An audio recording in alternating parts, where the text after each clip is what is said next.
Meet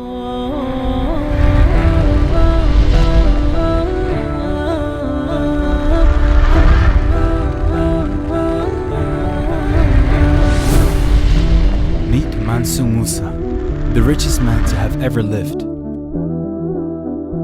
When asked about rich people, you probably think of Bill Gates, Rockefeller, Warren Buffett, Carlos Slim, or the Rothschild family. But according to historians, the richest man to have ever lived was an Islamic Malian king named Mansa Musa. Mansa meaning king. Mansa Musa ruled over the Malian Empire of Mali from 1312 till 1337 and caught the attention of Europeans and Arabs after his renowned Hajj, Islamic pilgrimage, to Mecca in 1324. During this, Mansa Musa's fortune was estimated at $400 billion and caught the eye of many beyond the countries he visited. He was not afraid to give zakat to the poor and build houses and mosques on his way to Mecca. The then Malian Empire contained countries such as Mauritania, Senegal, Gambia, Guinea, Burkina Faso, Mali, Niger, Nigeria, and Chad. This enormous empire stretched up to 2,000 miles from the Atlantic Ocean in the west to Lake Chad to the east of its borders. As a devoted Muslim, Mansa Musa prepared his pilgrimage soon after he took his position from Abu Bakr in 1312. During these preparations, which took years, Mansa Musa used the knowledge and resources from his rich land. Through Malian scholars who helped plan the pilgrimage, finally, in 1324, he took up to 1,000 servants, some say 60,000 with him.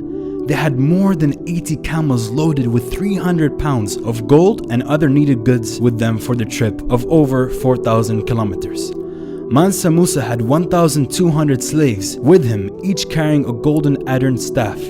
During his voyage, he stopped in the Egyptian cities, Alexandria and Cairo, where he attracted the Arabs and Europeans' interest. Due to his act of kindness, it is said that he gave away most of his gold to whom he met, especially to the poor on the streets of Cairo and Alexandria. But he also helped building mosques each Friday on his way to Mecca. His act of kindness was felt years later in Egypt. Soon, Mansa Musa was a known man in the Arab world and in Europe.